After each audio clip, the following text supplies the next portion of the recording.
Hi, it's Nash here, and I have just another Undertow video I would want to do with you today. I hope you are excited about these waves as much as I am, and I thought that I would read for you an excerpt from the introduction. Well, not the excerpt from the introduction, actually, we'll read the whole introduction for you to kind of let you into the foreground and kind of the inspiration behind what inspired Undertow. So here it is. I've come to discover life is a journey that will not always be fair winds and smooth seas. It took me a while to subscribe to this reality because in my perfect little world, everything went according to my plans, and the only outcome was what I wanted. These pages share a glimpse into my newfound outlook about this voyage called life we are all on together. Initially, this book began in the direst of situations with the worst of intentions warped with the wrong mindset. It was supposed to be an attack response on others from my hurt and pain. But as I began writing, I reconnected with my first love, and let's just say my perspective began changing.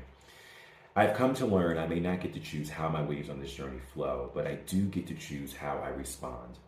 I can either be bitter, angry, and blame someone else, or I can embrace the concept of joy in which I can find true strength, healing, and wholeness. Well, I wanted this story to be about others. If this is to be an authentic offering from my heart, these pages needed to be about me, my lessons, my wins, and yes, even my blunders, which you'll have exclusive access to as you flip forward. I thought I could share this journey with you in segments, sharing only the glowing parts, focusing specifically on the professional aspects of my life and leaving out many personal anecdotes I never told others aloud. I would not be who I am today had it not been for what happened to me. I think many of us can say that, right? Life has a way of making you stronger with every unexpected ebb and flow. I found myself shipwrecked and shaking my fist at God, wondering why my world had been crumbling down when I wrote the first words to this book. I was wrathful with a fierce vengeance. But enter my mind for a moment here. Can you imagine having a dream for 17 years?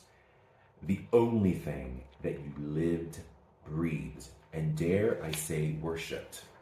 And then, without notice, had it ripped away from your grasp? I do not think I can precisely explain what my reality has been in the years I've spent writing Undertow, but I do know God has been beyond faithful through every moment, from the shores of Sydney, where I wrote from my greatest vulnerability, to the streets of Manila, the mountains of Virginia, the bay views from Maryland, and the cozy coffee shops in New York, where I wrote from my ongoing recovery.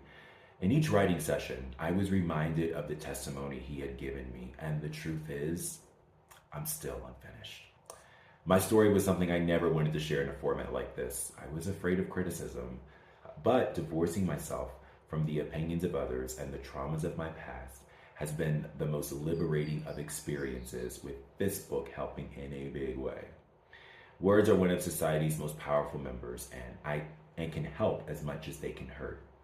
In full self-awareness, I acknowledge I've used my words in a way that I've done both throughout my life. But my prayer for this very human attempt of word assembly is that this expression will be found in the banks of a restorative haven to be a gateway toward healing. I discovered while writing these words and unearthing many things I never publicly discussed. New levels of restoration were there for me, line after line. I pray you feel them when you lay eyes on the words too. There is a possibility that others may dispute their version of events, but this is my story and my words from my lived experience. For too long in my life, I allowed others to manipulate and control my words, and I thank God this book helped bring a definitive end to that. I prayerfully sought the appropriate words to use in this memoir and hope they are found to be gracious and edifying. I have concealed certain names, locations, and settings to keep the peace. I hope you're ready, because this is the undertow you were warned to fear when in the waves.